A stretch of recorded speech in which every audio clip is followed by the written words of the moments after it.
तो लीजिए, तारीखों का ऐलान हो चुका है। इलेक्शन कमिश्नर राजीव कुमार ने तारीखों का ऐलान कर दिया है। जम्मू कश्मीर में लोकसभा में 5 फेजेस में इलेक्शन हुए थे, लेकिन विधानसभा में ये 3 फेजेस में इलेक्शन होगा। और तारीखें भी मैं आपको बता दूं, 18 सितंबर, 25 सितंबर और 1 अक्टूबर और 4 अक्टूबर को नतीजों का ऐलान कर दिया जाएगा। हरियाणा का चुनाव जो है वो 1 अक्टूबर को होगा और एक ही चरण में होगा। तो बड़ी खबर इस समय की यह है कि जम्मू कश्मीर में चुनावी तारीखों का ऐलान कर दिया गया है। 3 फेजेस में यह इलेक्शन होगा। प्रत्युष, मुझे लगता है ये बहुत अच्छा फैसला है, क्योंकि पिछली बार जब जम्मू कश्मीर में 5 फेजेस में लोकसभा का चुनाव हुआ था तो ये कहा गया था कि ये बहुत ज्यादा है और ये बहुत दिक्कत भरा भी है। जी हाँ, और चुनाव आयोग ने कहा कि हमने 3 जून को ही आपको कहा था कि अब से जितने भी चुनावी तारीखों का ऐलान होगा, हम कोशिश करेंगे कि चुनावी प्रक्रिया की अवधि को हम शॉर्ट से शॉर्ट रखें, छोटा रखें।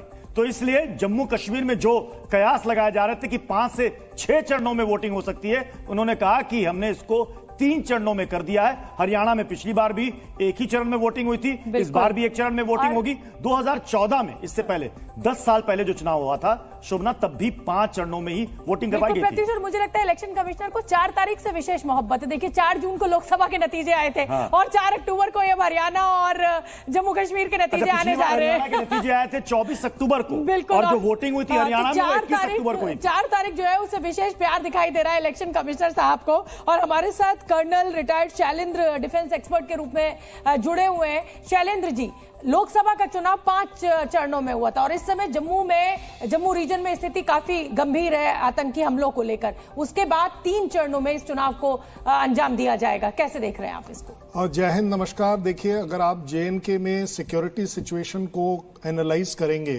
तो आज आप कहें संवेदनशील है, मैं तो कह रहा हूं पिछले 70 साल से। कब नहीं थी? हमेशा से प्रॉब्लम थी। लेकिन फिर भी बड़ी जिम्मेदारी से अगर हम इवैल्यूएट करें तो जैसा देखा जा रहा है 370 सुनकर मेरे एक्चुअली कान पक गए हैं। मुझे समझ नहीं आया 370 ने फर्क क्या कर दिया। लोगों ने तो कहा था खून की नदियां बह जाएंगी। आपने 3 साल तक वहां लॉकडाउन लगा के रखा। नहीं, और जैसे ही लॉकडाउन खुला स्थिति खराब है। कश्मीर के लोग अपने अस्तित्व की लड़ाई समझते थे 370 को जी, बिना कॉन्फिडेंस में लिए हुए। जिस तरीके से पहले राष्ट्रपति शासन लगा दिया गया, पहले आपने समर्थन वापस ले लिया, राष्ट्रपति शासन लगा दिया गया। जम्मू कश्मीर के लोग, सरकार की मंशा साफ है, सरकार की नीयत ठीक थी, लेकिन जम्मू कश्मीर के लोग कहीं ना कहीं इस बात से बहुत आहत हुए थे कि उन्हें कॉन्फिडेंस में नहीं लिया गया। मैं सबसे बड़ी बात करता हूं। चलिए, आपने कहा 2 साल 3 साल वो केंद्र शासित रहा, ये रहा, वो रहा, मैं मान लेता हूं। उसके बाद उसके अगर गुस्सा और गुबार है, देखिए मैं आपको बड़ी जमीनी स्तर की बात बता रहा हूं क्योंकि मैं हर साल वहां जाता हूं।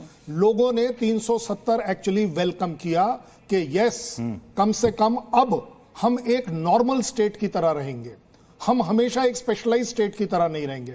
मुझे बता दीजिए, यह भी बोला गया था कि आपके पास हाथ नहीं होगा तिरंगा पकड़ने के लिए। लेकिन चलिए, इस समय एक बड़ी सफलता है और बड़ी खबर इस समय की है कि चुनावी तारीखों का ऐलान कर दिया गया है।